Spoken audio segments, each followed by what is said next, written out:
Won't you please come join me for some midnight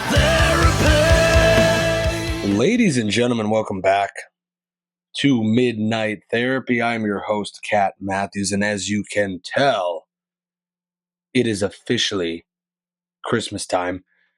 It has been Christmas time for quite a while, as I explained, but now it is officially Christmas time, even for those who say that Christmas season doesn't start until after Thanksgiving. Even for those people, even though we know it starts before Thanksgiving, obviously, but now it is officially Christmas season. We're going to get into what that means.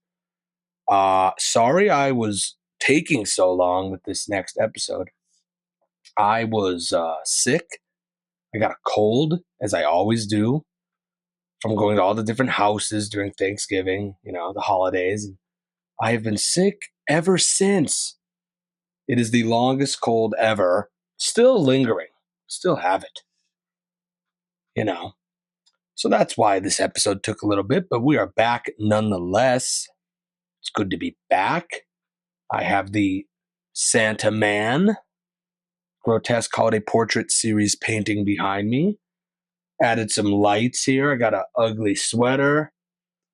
It's feeling good. We are in the season. I'll give you a little recap before we get into things here. Thanksgiving was nice, good as it could be. Enjoyed a lot of stuffing, cranberry sauce.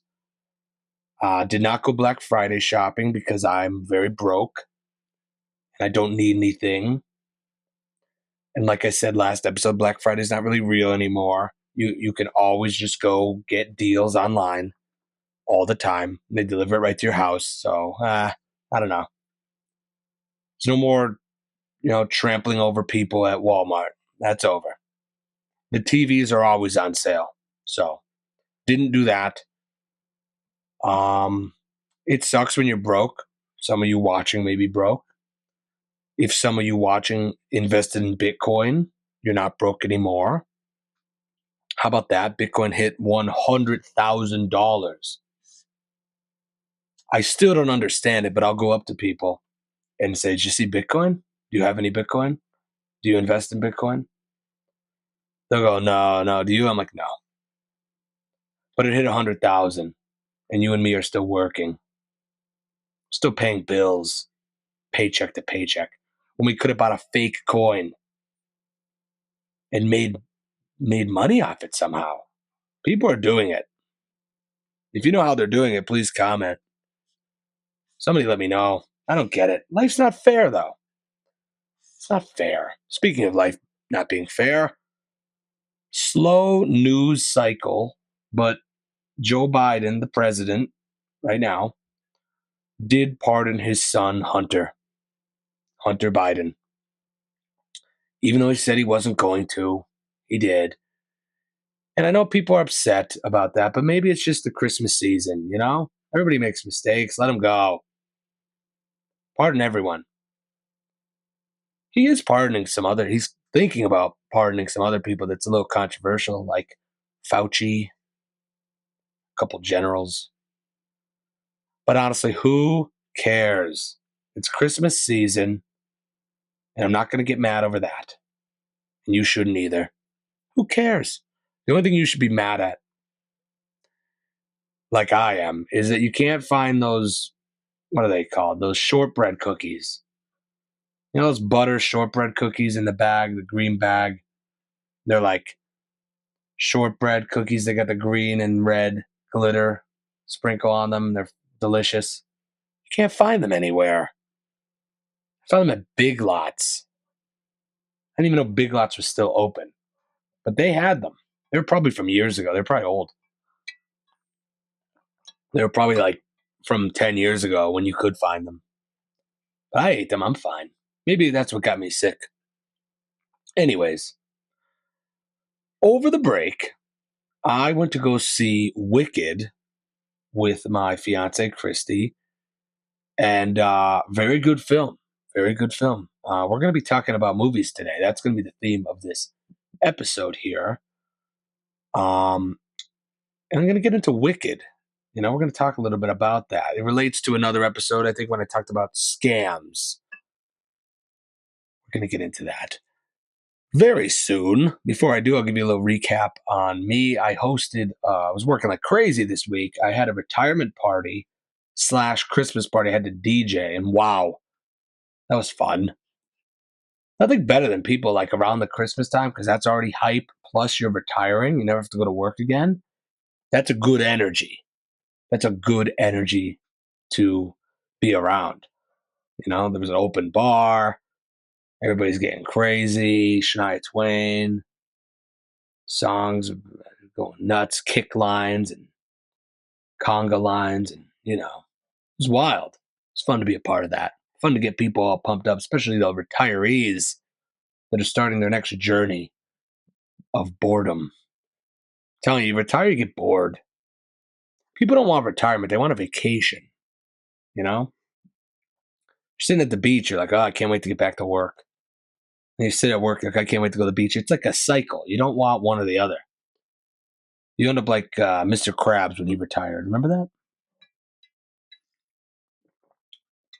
But that was fun.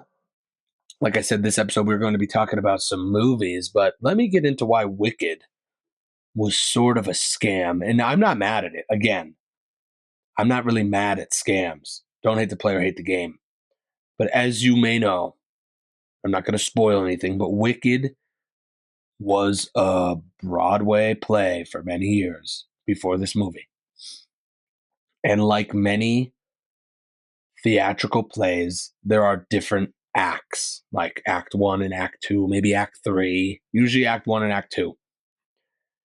And when you go to Broadway and you say one ticket for Wicked, you get, both acts with an intermission. There's an intermission, you go take a piss. You get another Tito's double with Sprite. You get a little bag of Doritos, maybe a walking taco. Then you go back to your seat and you watch Act 2. This is what's interesting about Wicked the movie. Not once did they advertise that this was only Act 1. They just said it's Wicked the movie, which implies, like the theater, when you go to the play, you would get both acts. But you did not. So I was getting into this film. I never saw it. Never saw the play. Heard about it. Wizard of Oz. Prequel, kind of. And then it said Act 2. No, it said Act 1 pops up on the screen. I'm like, oh, cool. Where's Act 2 going to be? Never showed up. And then it just said the end. And it was over. I'm like, where's the other act? The only reason I bring it up, we all accepted it. Everybody still loved it. It got great scores. Everybody loves that movie. That's the new standard now. Now we can make movies have multiple parts and charge more for the same movie. We just break it up. You know what I'm saying? You could have a movie, let's say it's called Straw, the movie Straw, but it's Straw Part 1.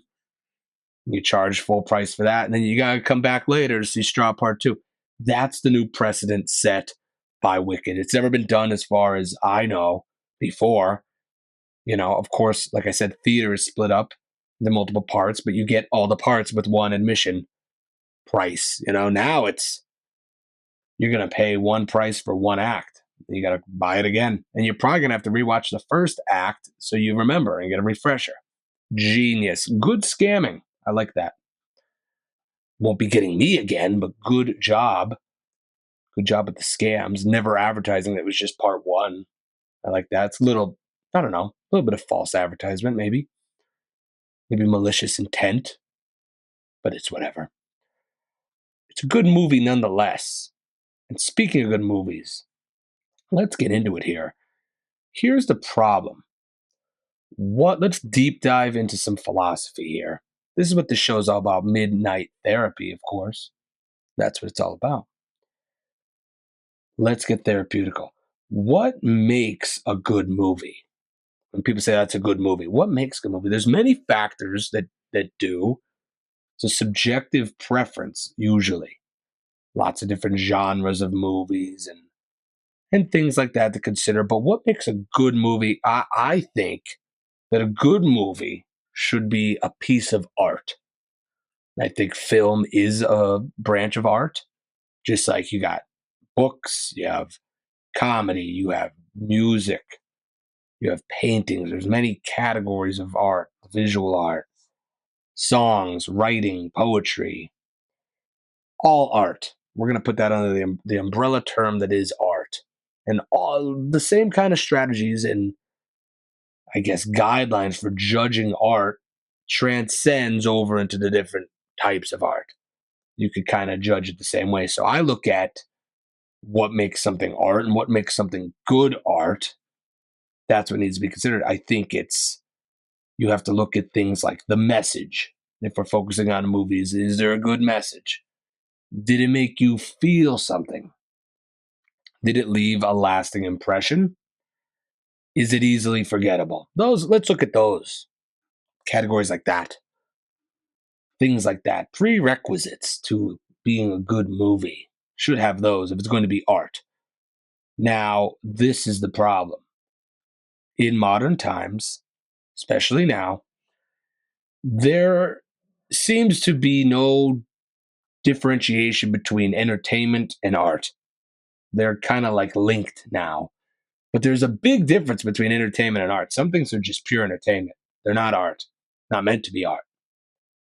For example, it'd be like comparing the song Landslide by Fleetwood Mac to Baby Shark. Do, do, do, do, do. That song's good. People like that song, you know? A lot of people judge something to be good by popularity. That song's the most popular video on YouTube. Has trillions of views. Does that make it better than Landslide? I don't think so. But it's more entertaining, maybe. To some. To children. To some weird adults. But nonetheless, very popular, that song, Baby Shark. Does that make it art? I don't think so. I think we could clearly say there's a difference. And I think with movies, there's a big difference also. Some movies are just there to entertain. They're not art. There's no artistic value to it at all. It was not intended to have any artistic value to it. It was just supposed to be kind of funny or entertaining or it's a comedy, or some do both. Some are entertaining and art, but some are just not. Some are just, kind of garbage. And that's okay. It's okay to say that, you know? It's okay that Baby Shark doesn't win a major music award. That's okay. And we need to be able to understand that. Country music, the industry I am in, is filled with just entertainment. It's not really a lot of art going on. You hear a good song that's actually artistic, and you're like, wow. 9 out of 10 times, it's like a cover from the past, like a song that's 30 years old. And you go, wow, that's actually pretty good. And you go, oh, yeah, it's a cover. And then if there is a good modern song that is actually art, not just entertainment, you're like, oh, that's nice. And there's 10 ghostwriters on it and blah, blah, blah. You know the drill. But few and far between do you get art, which is why I'm going to talk about art in movies in the Christmas genre, which is what we are in. If you did not know, it is Christmas time. And I do think there are some movies that were made that are truly masterpieces. Truly. And I'm going to get into those right now. If you haven't seen this movie, please go watch it. It's a Wonderful Life, very old movie. I would say not only the best Christmas movie, but probably the best movie ever made. And I stand by that. That's a crazy claim, but I stand by it. It is truly an exceptional film. It hits all the marks, has a great message, makes you feel something, truly makes you feel something, leaves a lasting impression. You kind of want to keep the lesson learned in that movie with you for a long time. You try your best, at least. Not easily forgettable. The premise, the plot, the themes, all very memorable. If you haven't seen the movie, recap, brief, I guess, summary of the movie. A man, you get to see a man's life from birth to being a father with kids. And one day, because of a lot of different problems, he decides to kill himself, take his own life. And then he is granted the coolest, most interesting perspective that we all probably wish we could have is he gets to see what his life would be like if he was never born. Now, this has been parodied and redone many times, this theme, but that was where it originated from, was that original movie, It's a Wonderful Life. But wow, what a ride that movie takes you on, emotional roller coaster. It really hits home. And of course, without spoiling it, he gets to realize that he really did have a wonderful life. He just wasn't paying attention to the right things. But this angel shows him, the error of his ways, and it's a great holiday movie. It makes you feel good around the holidays. Now, that actually is a little deeper. I'm going to get into that. It's like a stoic approach. I really like the stoic philosophy.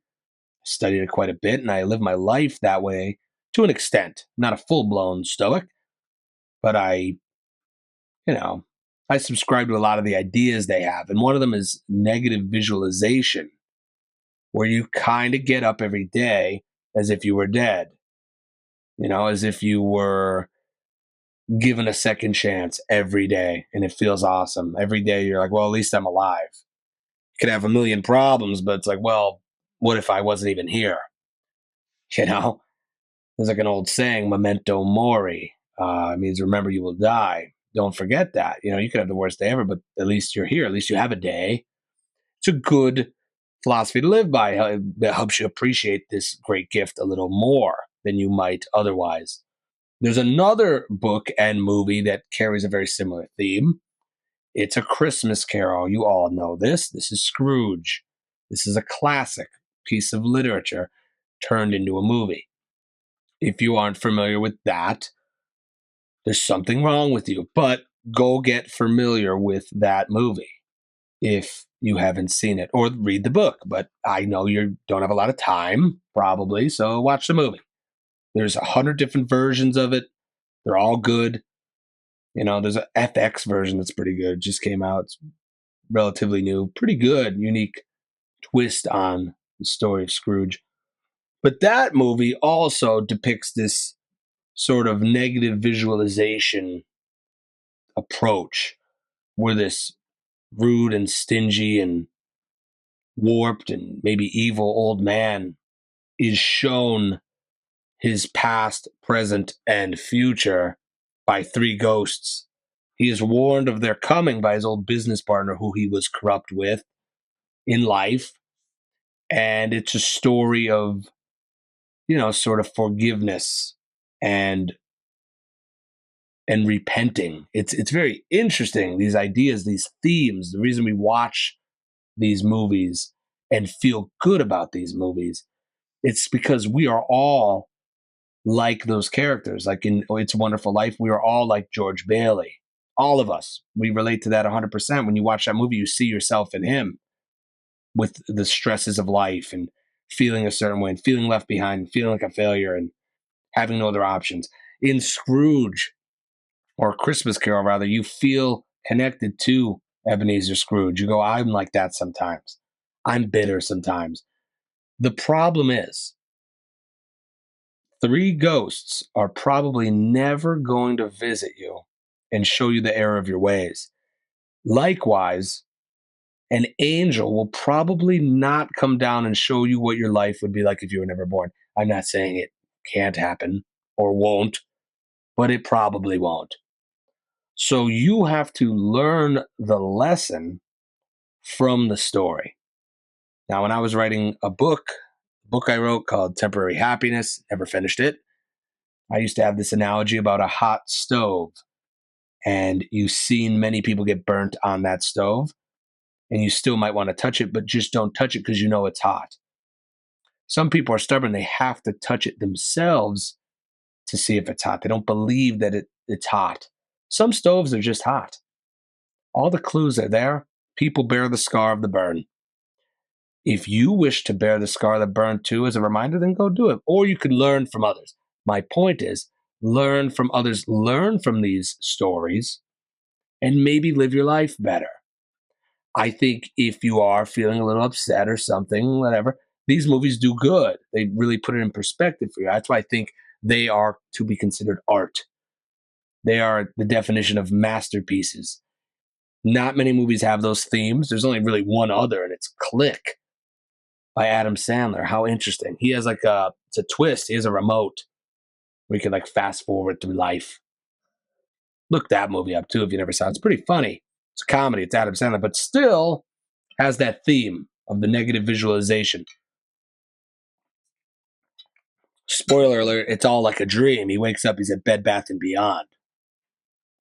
But still, good movies. Those are art. Now, that's my spiel on Christmas movie masterpieces. Let's get into some not so, masterpiece movies, but still very good. Still very good. You have, this is those movies might change your worldview. Like it might change your whole life. These ones aren't going to, but they are classics. And gotta talk about Jim Carrey, The Grinch. Jim Carrey's Grinch, the real Grinch movie, is a masterpiece. That movie shaped my entire childhood. Me and my best friend Eric. We probably could quote the whole movie and do often. The movie was just perfect. That is the greatest actor to depict the Grinch ever. No one could have done that better. Mike Myers, maybe. He did a good Cat in the Hat. He did a great Cat in the Hat. But anyways, the Grinch, so much went into that movie. When you watch it, you're like, they built all these props. There was like relatively no CGI in that movie. Like the cars, the outfits, the buildings are all built. Wild. He had to put on that yak suit every day. It took 10 hours of makeup to put that on. Freaking nuts. That's dedication, but that's a classic. SpongeBob Christmas Special, also a classic. I could probably quote every line too. Christmas specials are great. Fairly Odd Parents, that's another good one. Like that one a lot. Eggnog, the dad, obsessed with nog. Good times. Me and my best friend Eric, we wrote a Barry Barely Christmas special based off of like Scrooge and A Christmas Carol. It's quite good. We have the storyboard for it. I wish it comes out one day. I hope that. It's very funny. Very funny indeed. Maybe one day. You have a lot of good movies. I love the claymation ones, the Heat Miser, Snow Miser, Year Without a Santa Claus. That's phenomenal. You got Rudolph, of course, with the Bumble and Yukon Cornelius, who I've been told I look like sometimes. You have Santa Claus is coming to town with the ginger Saint Nick, redhead, and the Winter Warlock. It's just so random. They were all so random back then. These characters were so odd. That's why I like it so much. Very good. Those are the classics. They gatekeep those from us. I'm telling you, you will not find those. They made us all switch to streaming platforms, and you cannot get them on there. They're not on anything. You have to catch them on cable. Like your mother or your grandmother has to call you and say, the Rudolph is on channel 6. You go, I don't have channel 6. Hulu or Apple? And she goes, what? I gotta go. Rudolph's on. And what are you supposed to do? I can't even enjoy those because you can't get them anywhere. I can't even watch Heat Miser. He's my favorite, probably. I do like Heat Miser. And the Bumble. Love Bumble. Not the app, the Abominable Snowman, just to clarify. From Rudolph, the Red-Nosed Reindeer, the cartoon, the vintage claymation. Just to clarify. Look it up. Yeah, Jack Frost, the movie. Very sad. You ever watch that? The kid's dad dies terribly around Christmas, and then he comes back. He's reincarnated as a snowman. Think about that. Imagine getting that through, I don't know, imagine pitching that, saying, I got a great idea for us Christmas movie. And they go, yep, that's going to work. It's a tearjerker. You could cry during that movie. It's sad. The soundtrack's very sad, too. I think Landslide is in that. See, full circle. That's why it's art. If Baby Shark was in a movie about a kid's dad that's dead, a kid's dead dad coming back as a snowman, and it was just Baby Shark in the background, it wouldn't work. That's why the music is very important. The score is very important to a movie. I always say the movies that have like a similar song played in different ways, like different alterations of the song throughout the whole movie, are the most successful, like Braveheart, Titanic, things like that. Disney does that a lot. Disney has the formula. They know how to get that, like a hint of the same song playing throughout the whole movie. It keeps it together like glue. That's what they know what they're doing over there at Disney. See, that's my take on these movies. There's so many good Christmas movies. And I mean, like, I like focusing on the art. Am I a sucker for entertainment? Yeah, I like entertainment. We just have to differentiate it. We have to say that's entertainment and that's art. I'm only talking about art when I say A Christmas Carol and It's a Wonderful Life. That's art. Now, is that as exciting as The Santa Claus with Tim Allen? No. It's not supposed to be. Those are two different things. Those are like two different palettes. Sometimes you're in the mood for a meatloaf with gravy and mashed potatoes, and other times you want a big ice cream sundae. There's different times for different things. Savory and sweet, art, entertainment. Landslide, Baby Shark, do. Just know that. Stop clumping everything. Some people, I don't know, they have no idea. Just here to try to entertain you, but also inform you and be your therapist, your midnight therapist. It's good to talk these things out. Someone's got to do it. But as we close here, we're going to talk about the very bottom, the epitome of not art, the epitome of fake, disingenuous, overused, repetitive, nonsensical. And it rears its ugly head every year around this time. And it is the duct taped banana of the movie world. If I had to make an example, it is the Hallmark channel. It is the Hallmark Christmas movies, which, if you have ever had the displeasure of watching, the unfortunate circumstance of you having to sit through one, if you've seen one, you've seen them all. They're all the same. They're the same plot, the same theme, which is nonsense. A theme that Christmas fixes everything for no reason. And I could write them. I could write 10 Hallmark movies tonight and they would be winners. They'd all be winners. So if you need me, if you're listening, Hallmark, you need another writer, let me know. I got a resume. Send it over to you. But people do like those movies. And they're not art. They're just entertainment, but it's a weird entertainment. There's usually like people will mock or bash like the UFC. They go, that's just mindless entertainment. That's like the Coliseum. It's like a bloodbath. It's disgusting. It's just people beating the crap out of each other. That's like exciting entertainment. And then there's like escapism. But this is like, I don't know what this is. Is it like escapism? Like it's like people wish life was like that? Like a Disney movie? Like some people will watch Beauty and the Beast and be like, that's going to happen to me one day. It's not. Probably not. I don't know. I really don't know what to tell you. I think kids feel that way, which is nice.